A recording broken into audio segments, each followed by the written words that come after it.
Differential word बना है different या डिफरेंस शब्द से। इसका मतलब होता है अंतर, और डिफरेंशियल का मतलब है अंतर को एडजस्ट करने वाला। अब अंतर को ये किस तरीके से एडजस्ट कर सकता है, इसको हम थोड़ा सा एक्सप्लेन करेंगे। इससे पहले कि ये क्या क्या काम करता है, कौन कौन से उद्देश्य है जिनकी ये पूर्ति करता है हमारा डिफरेंशियल, उसके बारे में भी हम साथ साथ समझेंगे। डिफरेंशियल में सबसे पहला पॉइंट है कि इंजन की जो ताकत आ रही है उसे 90 डिग्री के एंगल पे ट्रांसमिट कर देना। तो यहाँ पर आप देखेंगे इस तस्वीर में, जो कि फर्स्ट पॉइंट के लिए बनाया गया है, ये दोनों व्हील हैं, engine, clutch, gearbox, then differential. अब यहाँ से जो पावर इस तरीके से जा रही है वो व्हीलों तक चेंज हो गई, और यहाँ पर डिग्रीज ऑफ एंगल कितना बन रहा है, 90 डिग्री। यहाँ पर एक चीज़ बतानी और जरूरी है कि 90 डिग्री का एंगल आप बना रहे हैं तो वहाँ पर आप किस प्रकार के गियर लगा सकते हैं, क्योंकि अब जो ड्राइव इस तरीके से जाती है उसे मुझे क्रॉस में बदलना है, लाइन उसकी बदलनी है, तो अब मेरे को दूसरे गियर अरेंजमेंट का इस्तेमाल करना पड़ेगा। तो यहाँ पर हम उसके बारे में भी समझेंगे। बेसिकली फर्स्ट पॉइंट हमारा क्लियर होता है कि 90 डिग्री के एंगल पे पावर का डिस्ट्रीब्यूशन करने का काम करेगा। Second, static position at turning. मान लीजिए गाड़ी जो है वो रुकी हुई अवस्था में मान के चल रहे हैं हम, यानी 0 से 10 का स्पीड। इस स्पीड पे गाड़ी को अगर आप मोड़ना चाहते हैं, अगर आप उसे घुमाना चाह रहे हैं, तो जब आप इसको घुमाना चाहेंगे तो उस समय पर हमारी जो डिफरेंशियल यूनिट है वो हमारी हेल्प करेगी। ठीक है, यानी अगर मैं बात करूं जो आपका व्हील है कुछ इस तरीके से अगर है, फ्रंट व्हील्स, पीछे हमारा डिफरेंशियल लगा हुआ है, आगे इंजन से जो ताकत है, इंजन, क्लच एंड जीबी यानी गियरबॉक्स, इससे ताकत आ रही है। अब अगर मैं इसको इस साइड ले जाता हूँ घुमाने मोड़ने के लिए, स्पीड क्या है, 0 to 10 की बात हो रही है, 0 to 10। अब इस केस में अगर गाड़ी को आप इस साइड घुमा रहे हैं तो होगा क्या, ये वाला व्हील एक अलग रेडियस बनाएगा और ये वाला व्हील एक अलग रेडियस बना रहा होगा। तो ये वाला जो व्हील है ये ज़्यादा रेडियस क्रिएट करेगा, ज़्यादा एंगल बनाएगा, तो जिसके कारण ये जो इसकी वृत्त परिधि जिसे हम बोलते हैं, यानी गोल की जो परिधि है, कितनी डिस्टेंस अगर दोनों की मैं बात करूं अगर तय करेंगे तो क्या होगा, ये अधिक डिस्टेंस तय करेगा और ये कम। सेकंड पॉइंट, रनिंग पोजीशन, यानी ऐसी अवस्था जिस समय आपकी गाड़ी 30, 40, 50 की स्पीड पे चल रही है और आप गाड़ी को घुमा रहे हैं, वहाँ पर भी जब रेडियस के अंदर अंतर आता है तो जिसकी वजह से इसका परिधि चेंज होगा। डिस्टेंस ऑफ टू व्हील्स जिसमें डिफरेंशियल यूनिट बीच में ऐड है, जब ये चलेगा, इस वाले पॉइंट की मैं बात कर रहा हूँ, जब ये इधर चलेगा तो दोनों का रेडियस अलग अलग बनेगा, दोनों की जो परिधि की जो दूरी होगी वो अलग अलग होगी, तो उनको एडजस्ट करने का काम हमारी डिफरेंशियल यूनिट करती है। स्ट्रेट रनिंग रफ रोड, यानी रफ रोड पे भी अगर आप गाड़ी को चला रहे हैं तो वहाँ भी डिफरेंशियल यूनिट काम कर रही है, क्योंकि कहीं पे भी जो सड़क है वो बिल्कुल समतल बनी हुई नहीं है। होगा क्या, थोड़ी बहुत ऊपर नीचे तो होगी, या मैं दूसरे शब्दों में कहूँ कि ब्रेकर गड्ढे आएंगे जरूर। हो सकता है एक व्हील ज़्यादा ऊंचाई पर हो और एक बहुत ज़्यादा नीचे हो, तो भी दूरी में अंतर आ जाएगा। अगर एक ब्रेकर पे चल रहा है और दूसरा समतल जगह पे चल रहा है तो भी दोनों में अंतर आ गया। अगर एक व्हील समतल पे चले और दूसरा गड्ढे में जा रहा है तो भी दोनों में डिफरेंस आ जाएगा। तो ये उसकी तस्वीरें हैं कुछ, कि अगर एक व्हील के नीचे ब्रेकर आ जाता है तो भी दोनों की चाल में अंतर होगा, अगर एक टायर के नीचे अगर गड्ढा आ जाता है तो भी दोनों की चाल में अंतर होगा। तो यहाँ पर इन तस्वीरों से हमें इसके 4 पॉइंट समझ में आए। अब हम बात करेंगे टॉर्क इंक्रीज करने की। ये यूनिट टॉर्क को भी बढ़ा रहा है। कैसे बढ़ा रहा है, देखिए टॉर्क बढ़ने के लिए हमने एक चीज़ पढ़ी थी कि यदि आप किसी छोटे गियर से किसी बड़े गियर को अगर आप घुमाते हो तो वहाँ पर क्या होगा, स्पीड ड्रॉप हो जाएगी और टॉर्क बढ़ जाएगी। यहाँ भी कुछ ऐसा ही होता है। प्रोपेलर शाफ्ट से जो ताकत आती है या फाइनल ड्राइव से जो ताकत आती है वो स्मॉलेस्ट गियर में होती है, जबकि जब वो आगे जाती है तो एक लार्ज गियर पर पहुंचती है, जिसके बाद टॉर्क की जो मात्रा है वो बढ़ जाएगी। जब हम गाड़ी को मोड़ते हैं तो उस समय क्या होता है कि मोड़ते समय अंदर वाले व्हील पे ज़्यादा लोड होता है, जबकि बाहर वाले व्हील पे कम लोड होता है। तो अकॉर्डिंग टू द लोड अगर हम देखें तो यहाँ पर क्या होता है, अंदर वाले व्हील को कम ताकत दी जाती है। जिस यहाँ पर लोड ज़्यादा है तो यहाँ पर टॉर्क भी ज़्यादा होना चाहिए, स्पीड कम होनी चाहिए। यहाँ पर लोड कम है, यहाँ पर टॉर्क कम होनी चाहिए और स्पीड ज़्यादा होनी चाहिए। तो इस चीज़ को भी एडजस्ट करने का काम हमारा डिफरेंशियल यूनिट करती है, तभी वो दोनों में अंतर को कर पाती है। तो फर्स्ट ऑफ ऑल अगर हम पार्ट की बात करें तो सबसे पहले लगा हुआ है टेल पिनियन, या फिर आप इन शॉर्ट में यहाँ पे आप ये ऐड कर सकते हैं कि फाइनल ड्राइव का जो गियर है आउटपुट शाफ्ट वाला वो इससे अटैच, या फिर प्रॉपलर शाफ्ट से होते हुए जो ताकत है वो टेल पिनियन तक जा रही है। अब यहाँ पे देखेंगे आप, ये एक पॉइंट है और एक ये, यहाँ पे टेल पिनियन है, यहाँ पर ये आपका क्राउन व्हील है। अब क्राउन व्हील के बीच में एक हॉल है जिससे शाफ्ट इन गियरों से जुड़ा हुआ है, इसके अंदर इसके बीच में एक शाफ्ट के बीच में इसके बीच में हॉल है जिसमें से ये क्राउन केस में से ये आर पर जा रहा है। अब देखिए टेल पिनियन से आएगी पावर क्राउन व्हील पे, तो ये तो इस तरीके से मूवमेंट कर रहा है, तो ये वाले की मूवमेंट होगी कुछ ना कुछ। अब जब ये क्राउन व्हील घूमेगा तो क्राउन व्हील के घूमने से क्या होगा, ये जो केस है, ये केस क्राउन केस या जो क्राउन केस है ये भी रोटेट करेगा। जब ये रोटेट करेगा तो यहाँ पर ये वाले पॉइंट में दो गियर लगे हुए हैं या दो पिनियन लगे हुए हैं जिसे हम बोलते हैं star gears, up and down. Star gears कैसे लगे होते हैं, अप एंड डाउन, और सन गियर कैसे लगे होते हैं, left hand side and right hand side. तो ये याद रखने की एक ट्रिक है, ये क्वेश्चन बहुत ज्यादा पूछा जाता है। अब क्राउन केस जो है वो क्राउन व्हील के साथ ही घूम रहा है। अब क्राउन केस के अंदर ही हमने क्या किया है, एक गियर लगा दिया जिसे हम बोल रहे हैं स्टार गियर। जैसे मान लेते हैं कि ये हमारा क्राउन केस है और इसमें मैंने इतनी बड़ी एक नोब निकाल रखी है ये वाली, इस पे मैंने एक गियर लगा दिया। गियर ना इसमें मैंने फंसा रखा है, ऐसे घूम सकता है, इसी में क्या कर सकता है, ट्विंस कर सकता है। ठीक है, सेम नीचे की पोजीशन पे भी ऐसे मैंने इसके ऊपर एक गियर रखा है जो रोटेट कर सकता है। अब अगर क्राउन चलेगा, क्राउन जब चलेगा तो क्या होगा, जो गियर लगा हुआ है गियर को केवल धकेलता हो। जैसे ये पॉइंट है, मान लेते हैं इसमें यहाँ पर एक गियर लगा दिया, यहाँ पे एक गियर लगा दिया। अगर मैं इसे बीच में से ऐसे घुमाऊं तो वो गियर को क्या करेगा, धकेल रहा होगा। जो इसके अगल बगल ये दो गियर लगे हुए हैं सन गियर्स, उनको क्या कर रहा होगा, धकेल के चला रहा होगा, खुद नहीं घूमेगा लेकिन उनको धकेल रहा होगा जिससे वो दोनों घूमेंगे। और वो जुड़े हुए हैं व्हील से शाफ्ट के थ्रू, तो वो हमारा गाड़ी को आगे की तरफ बढ़ाएंगे। अब देखिए दोबारा मैं रिपीट कर रहा हूँ, टेल पिनियन से जो पावर आई क्राउन व्हील पे वो गई क्राउन केस पे। अगर पावर यहाँ से आ रही है तो होगा क्या कि ये जो स्टार है, स्टार गियर, ये क्या करेगा, दोनों सन गियर्स को धकेलेगा केवल घुमाने के लिए, केवल उनको रोटेट करने के लिए धकेलेगा। अब जब उनको धकेलेगा तो उनकी साथ शाफ्ट जुड़े हुए हैं जो व्हील से कनेक्टेड है और वो घूमना स्टार्ट करेंगे जब ताकत यहाँ से आ रही है सही तरीके से। टेल पिनियन घूमेगा तो क्राउन व्हील घूमेगा, क्राउन व्हील से क्राउन केस घूमेगा।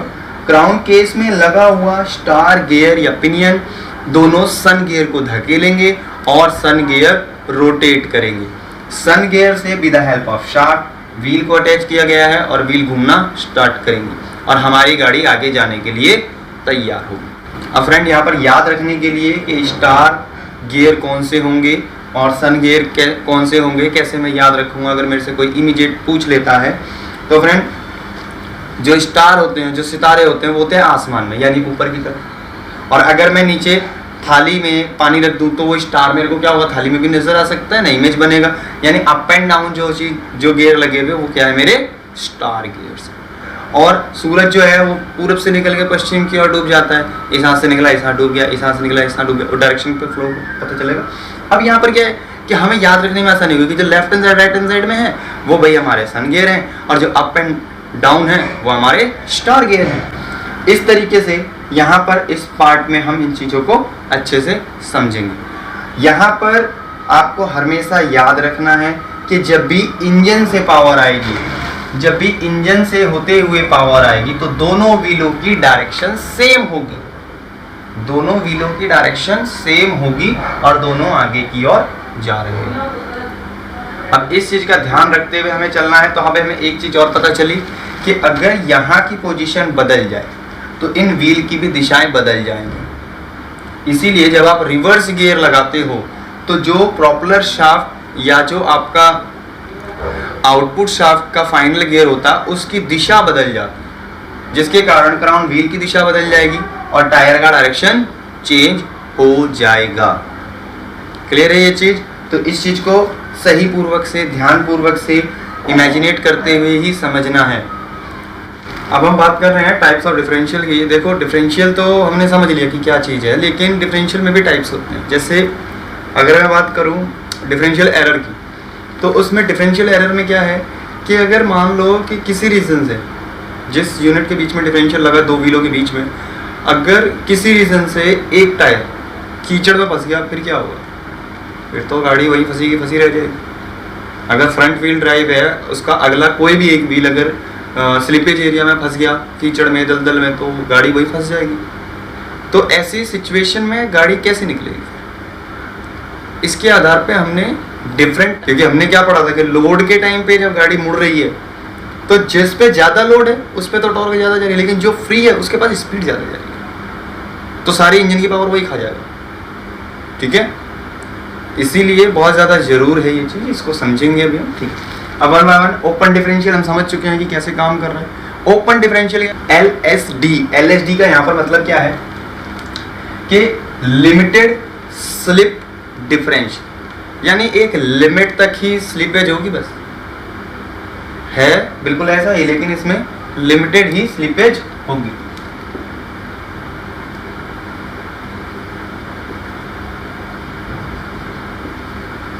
Limited slip differential. अब बॉस इसमें समझेंगे कि इसमें अब क्या बात होगी। अगर यहाँ पर कीचड़ आता था तो यहाँ पर 0% और यहाँ पर 100% डिलीवर हो रही थी ताकत। हमने ना इसके बीच में यहाँ पर एक स्प्रिंग लगा दिया।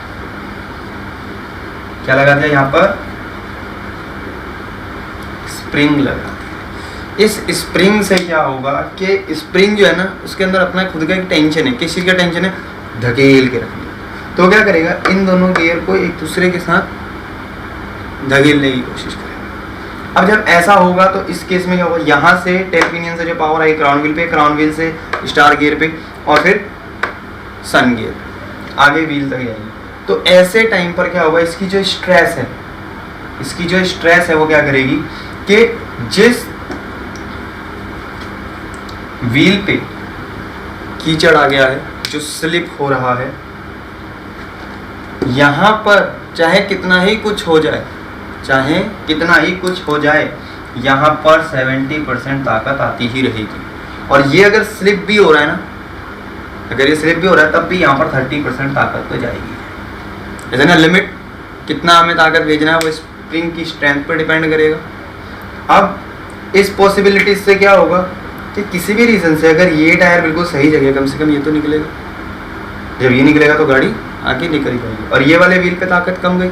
और अगर दूसरे केस की अगर मैं बात करूं कि अगर कीचड़ अगर इस वाले व्हील पर आया होता और ये व्हील फंस जाता तो क्या होता? तो होता क्या है, यहाँ पर ये 30% इंजन की पावर यहाँ जाती और यहाँ पर चली जाती 70%। तो गाड़ी के निकलने के चांसेस मच मोर बेटर हो सकते हैं। ये रेशो इस स्प्रिंग के ऊपर डिसाइडेड होता है कि कितना एक रिक्वायरमेंट है। इससे होगा क्या कि गाड़ी गड्ढे में या फिर कीचड़ वाले एरिया में ज़्यादा नहीं फंसेगी। जब चलेगी तो आपको महसूस होगा कि गाड़ी स्लिप नहीं हो रही और निकल रही है। जबकि ओपन डिफरेंशियल टाइप वाले क्या होगा, वो फंस ही जाएगा, वहीं वो सारा पावर एज्यूम करता चला जाएगा। अगर मैं इसकी बात करूँ, अगर 100% ताकत यही लेता रहेगा तो गाड़ी आगे नहीं जा पाएगी। लेकिन अगर 30% इसको भी मिल जाए तो मे बी चांसेस कि गाड़ी यहाँ से आराम से निकल सकती है। यानी जीरो होने से तो ज़्यादा अच्छा नहीं कि यहाँ पे 30% हम दें, कुछ तो पावर भेजें यहाँ पे, तो हमारी गाड़ी के निकलने के चांसेस ज़्यादा हो जाएंगे। आई होप आपको लिमिटेड स्लिप डिफरेंशियल समझ में आया होगा। अब बात करेंगे मैनुअल लॉकिंग। अब हम बात करेंगे मैनुअल लॉकिंग टाइप और इलेक्ट्रिकल लॉकिंग टाइप। अब अगर मान लीजिए कि आप कोई 4x4 की गाड़ी चला रहे हो, पुरानी टेक्नोलॉजी में, पहले के टाइम पे 4x4 की अगर आप गाड़ी चला रहे हो और वो गाड़ी कहीं पे जाके कीचड़ वाले एरिया में फंस जाती है और टायर स्लिप करने लग जाते हैं, तो यहाँ पे जो डिफरेंशियल है वो है तो ओपन टाइप ही है, ओपन टाइप। लेकिन अगर मैं एज्यूम करता हूँ कि मेरी गाड़ी को रियर व्हील ड्राइव है 4x2 और उसका पिछला कोई एक व्हील, जैसे इस साइड का मैं ये वाला व्हील मान लेता हूँ कि ये वाला व्हील जो है वो कीचड़ में फंस गया और गाड़ी आगे नहीं जा रही है, ओपन डिफरेंशियल है ये भी। लेकिन अब इसमें मैं इसको आगे निकाल सकता हूँ। अब मैं इसको क्या कर सकता हूँ, आगे निकाल सकता हूँ। कैसे? पहली चीज़ कि मुझे गाड़ी से उतरना पड़ेगा, एक जो कष्ट है वो करना पड़ेगा। फिर एक लॉक पिन होगी, यहाँ पर एक छोटा सा हॉल बना हुआ होगा, एक लॉक पिन होगी, क्योंकि सारी पावर तो 100% यहाँ जा रही थी according to the open differential, क्योंकि स्लिप हो रहा है। हम क्या करते हैं कि यहाँ से एक मैनुअली लॉक इसके बीच में डाल देते हैं। मैनुअली लॉक जब आप इसके अंदर डाल दोगे तो क्या होगा, ये वाली शाफ्ट क्या हो गई, लॉक हो गई। तो यहाँ जो 100% ताकत जा रही थी उसके बदले क्या हो जाएगा, यहाँ हो जाएगी 0, यहाँ हो जाएगी 100, और गाड़ी उस जगह से निकल जाएगी। और जब उस जगह से निकल जाएगी तो मैं वापस इसे निकाल दूँगा। ये मेथड था। इसके बाद आधुनिक टेक्नोलॉजी के अंदर और भी नए मेथड्स आए कि क्यों ना यहाँ पर इस वाले एरिया में इलेक्ट्रिकल, अगर मैं फंक्शन की बात करूँ, ये तो की लॉकिंग हो गई, इसके अलावा फंक्शन आया कि क्यों ना यहाँ पर क्लच लगा दिया जाए, मल्टीप्लेट क्लच। मल्टीप्लेट क्लच क्या करेगी, एंगेज डिसएंगेज का काम करती है, और जब भी टायर फंस जाएगा, जौन सा फंसा हुआ उसी साइड का लीवर खींच दूंगा, वो उसके साथ उसको ग्रिप करके रोक देगा, जिससे पावर दूसरी तरफ चली जाएगी। जैसे मान लीजिए कि ये वाला टायर स्लिप हो रहा है, मैंने क्या किया, यहाँ पर मल्टी क्लच प्लेट्स लगा दी। अब मल्टी क्लच प्लेट लगा दी तो वो एक लीवर से ऑपरेट हो सकती है, ड्राइवर के हैंड में वो लीवर है, उसे उतरने की जरूरत नहीं पड़ेगी, वो सिर्फ लीवर को ऑपरेट करेगा। ये वाला टायर लॉक हो जाएगा, यानी ये शाफ्ट जो है वो लॉक हो जाएगी। लॉक होने से यहाँ पर जाएगी 0% ताकत और यहाँ चली जाएगी 100%, गाड़ी यहाँ से निकल जाएगी। सेम ऐसा ही यूनिट यहाँ भी लगा हुआ होता है। आपको कौन सा क्लच एंगेज या डिसएंगेज करना है वो आपके हाथ में वो डिसीजन होता है। चलिए, ये क्लियर हुआ। अब ये भी यहाँ पर क्या है मैकेनिकल ही, लेकिन पहले मुझे बाहर उतरना पड़ा था, अभी भी मैकेनिकल ही वर्जन है। इसके बाद आया इलेक्ट्रिकल वर्जन। इलेक्ट्रिकल वर्जन ने क्या किया कि है तो क्लच ही, ऑयल इसके अंदर है, इसने क्या किया, इलेक्ट्रिकल वर्जन ने, हमने यहाँ पर एक इलेक्ट्रिकल प्लंजर लगा दिया इसको ऑपरेट करने के लिए, और हमारे डैशबोर्ड के पास पहुँच गया एक नॉर्मल सा छोटा सा स्विच। हम उस स्विच को ऑपरेट करते हैं, वो क्या करता है, इमीडिएट यहाँ पर सोलोनाइड को एक्टिवेट कर देता है, और सोलोनाइड को एक्टिवेट करता है तो हमारा क्लच क्या होता है, एंगेज या डिसएंगेज हो रहा होता है, जिसके द्वारा हम डिफरेंशियल में आने वाले, ओपन टाइप में आने वाले फॉल्ट का निवारण हम कर पाते हैं। क्लियर हो रही है ये बात। इसके साथ यहाँ पर अगर इलेक्ट्रिकल नहीं है तो यहाँ पर हम हाइड्रोलिक का भी इस्तेमाल कर सकते हैं। हाइड्रोलिक लगा देंगे और एक छोटा सा वॉल होगा जिसे हम ऑपरेट करेंगे तो वो इसके प्रेशर को भेजेगा यहाँ पे, और क्लच जो हमारा एंगेज या डिसएंगेज हो जाएगा। आई होप आपको ये समझ में आया होगा। बहुत locking brake system type differential है, इसमें भी ओपन ही डिफरेंशियल, यहाँ पर जो है